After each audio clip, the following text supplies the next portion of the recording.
Tenemos información importante que tenemos que destacar a esta hora. Hay un instructivo que acaba de conocerse a la opinión pública. Atención, este instructivo viene del Tribunal Supremo de Justicia. ¿Quién lo emite? El presidente de esta instancia, doctor Romer Saucedo Gómez, que es presidente del Tribunal Supremo de Justicia. ¿A quiénes? A los presidentes de tribunales departamentales de justicia. ¿Cuál es el asunto? Revisión de plazos procesales. Esto ha sido emitido hoy en Sucre y dice lo siguiente: fundadas las facultades legales, garantías constitucionales y convencionales, el suscrito presidente del Tribunal Supremo de Justicia dispone: todas las autoridades jurisdiccionales en todos los tribunales departamentales de justicia del Estado boliviano, de manera inmediata y dentro de las facultades constitucionales, convencionales y legales que les invisten, en el plazo de 24 horas computables desde su notificación con la presente disposición, procedan a la verificación del cumplimiento de plazos de la medida cautelar personal de detención preventiva en todos los procesos que tuvieron en su contra. ¿Quiénes? Los siguientes ciudadanos. Atención: Yanine Áñez Chávez, Luis Fernando Camacho Vaca, Marco Antonio Pumari Arriaga. Esta instrucción de este despacho presidencial, que a efectos de su materialización a través de los jueces que ejercen control jurisdiccional en cada uno de los procesos citados, realicen inclusive de oficio la verificación de lo ahora dispuesto, procediendo a resolver lo que en derecho corresponda, cumpliendo y haciendo cumplir lo determinado. Este instructivo ha sido emitido por el presidente del Tribunal Supremo de Justicia. Pero, ¿qué significa? Para entender este tema, ¿qué significa este instructivo que está dirigido justamente a todos los tribunales de justicia del país y que menciona a 3 personas específicamente? Está con nosotros el doctor Williams Vázquez, a quien le agradecemos estos minutos. Doctor William, un gusto de saludarlo, bienvenido. ¿Qué significa este instructivo que emite el presidente del Tribunal Supremo de Justicia? Buenas tardes. César, ¿cómo está? Un gusto saludarle. Mire, creo que esta es una de las pocas veces que el Tribunal Supremo de Justicia realmente asume un rol importante que la Constitución y la Ley Orgánica Judicial le permite hacer, César, porque está indicando que a partir del principio de celeridad, probidad y transparencia, todos aquellos procesos que se han instaurado a estos tres ciudadanos, especialmente una exmandataria y un actual gobernador, se tenga que verificar si su medida cautelar realmente cumple con los requisitos y plazos de tenerlos detenidos preventivamente con la medida cautelar de detención preventiva. César, usted recordará que la expresidenta Yanine Áñez, les guste o no los masistas, ha sido presidenta constitucional. Y ella está 4 años detenida preventivamente. Ajá. En 2 casos, es decir, les están instruyendo a los jueces departamentales, a los vocales departamentales y después a los jueces que llevan la causa, a que realmente revisen si es o no justificado jurídicamente que estén detenidos. Doctor. Y esto es un primer paso. Adelante, César. Doctor, si me permite complementar justamente esta notificación. Si me permite complementar, vamos a dar lectura a este tema para complementar este instructivo. Ahí está, lo vamos a poner en esta parte, por favor. Y dice lo siguiente: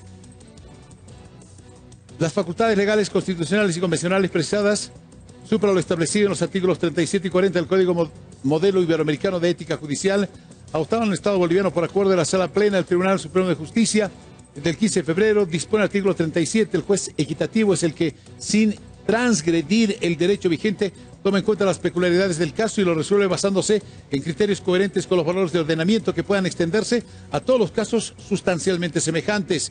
Artículo 40, el juez debe sentirse vinculado no solo por el texto de las normas jurídicas vigentes, sino también por las razones en las que ellas se fundamentan. La presente disposición señala: bajo ninguna circunstancia y o interpretación pudiera entenderse como una intromisión interna a las facultades privativas que tiene cada administración de justicia, sino por el contrario, debe ser el reflejo y la máxima expresión de la independencia judicial que se manifiesta en las resoluciones sin injerencias ni presiones, reafirmando desde esta presidencia nuestro compromiso con una justicia que ha sido recuperada para el bien del pueblo boliviano. Firma el doctor Romer Saucedo Gómez, presidente del Tribunal Supremo de Justicia. Doctor, ahora, haciendo este análisis, usted decía que tiene que revisarse el estado jurídico entonces de estas personas, caso de la señora Yanine Áñez, Luis Fernando Camacho y Marco Pumari respectivamente. ¿Qué significa aquello? ¿Que podría en cualquier momento dejar su estado de detención preventiva? En realidad lo que significa esto es que se va a tener que revisar si están en derecho realmente detenidos como corresponde en ley.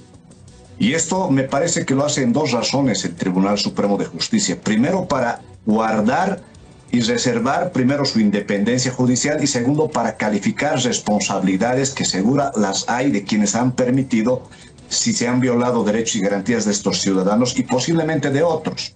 Porque, César, el Tribunal Supremo de Justicia, el presidente, tiene esas facultades, porque hay el principio de celeridad, probidad, transparencia, que el presidente como cabeza de ese sector del Poder Judicial tiene que vigilar. Por eso es presidente. Primer elemento. Segundo elemento, porque si esto es una violación flagrante, como todos pensamos que es así, lo arbitrario, nos va a traer serios problemas como Estado. No te olvides, César, y la gente que sepa eso. Yanine Áñez, les guste o no les guste a los del MAS y a Evo Morales, doctor, fue presidenta constitucional interina y merecía un juicio de responsabilidades. Ahora, no ese juicio ordinario que le están llevando. Doctor, nos van a sancionar internacionalmente. Ahora, doctor, hay algunos procesos, a propósito que usted menciona a la señora Yanine Áñez. Hay un proceso, hay alguna sentencia que se ha emitido sobre algunos de estos procesos por los cuales se está llevando adelante. ¿Qué pasaría en ese caso? Si es que esa sentencia que le han dado de 10 años, creo, por el primer caso de golpe 1, si mal no recuerdo, es pues totalmente contrario a los pregómenes que dice la Constitución. Ella merecía un juicio de responsabilidad, no un juicio ordinario. ¿Pero qué pasaría? ¿Pero qué pasaría ahora justamente con esta disposición que pretende, que emite la revisión de la situación jurídica de estas tres personas, entre ellas Yanine Áñez? ¿En qué quedaría esta sentencia? Tengo entendido que eso debe estar en un grado de apelación, ¿no? Y esto puede llegar inclusive a una casación al Tribunal Supremo de Justicia en la Sala Penal. Tendría que discutirse eso y tendría que revocarse, y lo que corresponde es llevar a un juicio de responsabilidades. Un juicio de responsabilidades donde hay un nuevo parlamento, porque el nuevo parlamento que venga es el que tiene que autorizarse en juicio a una presidenta ante el Tribunal Supremo de Justicia. Ese era el procedimiento.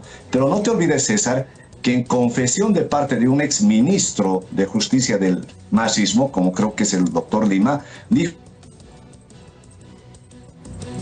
Hemos perdido por un instante la comunicación.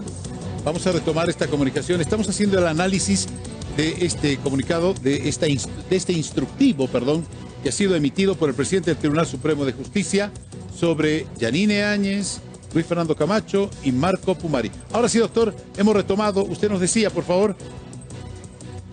Claro, le decía que este juicio de responsabilidades, o por lo menos este juicio que se ha montado, el exministro de Justicia del arcismo manifestó, Iván Lima, que este juicio, esta situación, fue presionada por Evo Morales. Lo dijo el mismo exministro, ¿no es cierto? Lo dijo abiertamente, de manera abierta. Entonces, se va a tener que investigar si vamos a tener responsabilidad como Estado nosotros por haber violado derechos y garantías de una expresidenta, de un gobernador y de un ciudadano como es Pumari. No es sencillo el tema, querido César. ¿Qué te quiero decir con esto?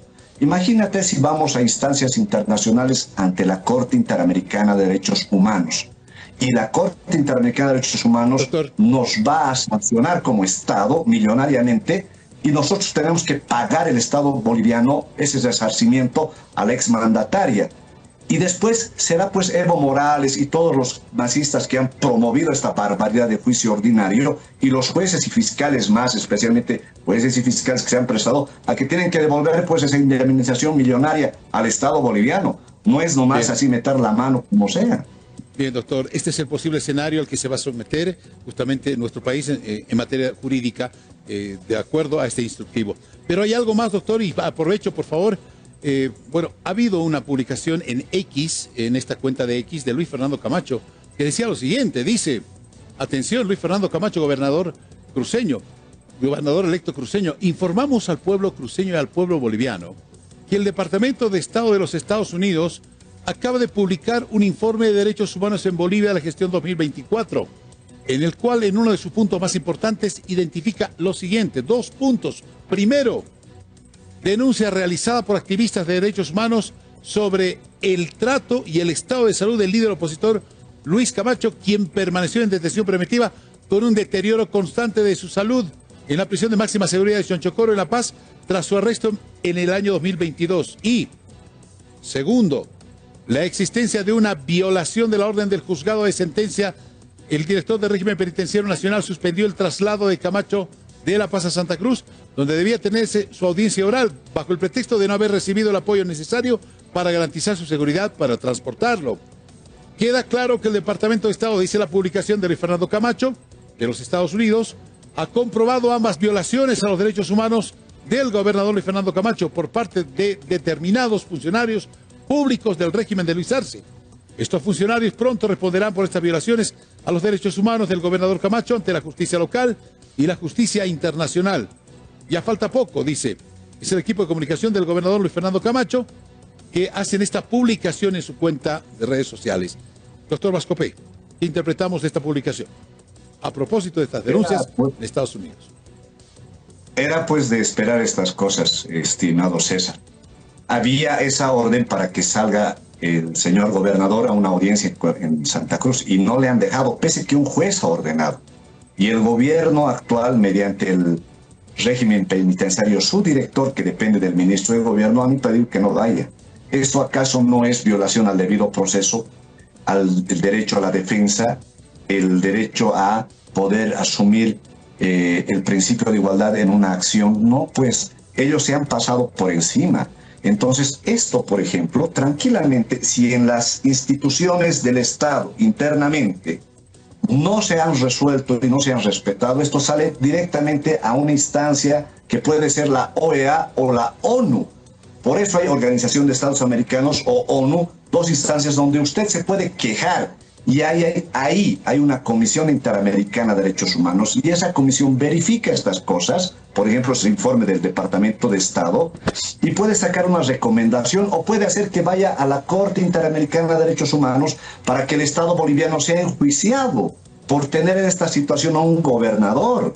O sea, aquí no era nomás, métanle nomás, miren, su ciclo del MAS ha terminado y ahora van a tener que responder por todas estas aberraciones. Y esa responsabilidad es millonaria con resarcimiento. Y después, ¿quién va a devolver esa plata? Porque el Estado tiene que pagar esas multas si nos dan sanciones. La Constitución dice que aquel funcionario público que cause daño responde después él de su bolsillo.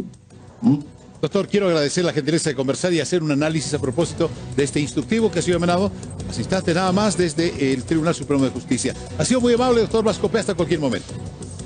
Hasta cualquier momento, César. Muchas gracias. Muchas gracias y muy buenas tardes, amigos. Es Notivisión Mediodía. Tenemos que hacer una pausa y enseguida estamos de regreso.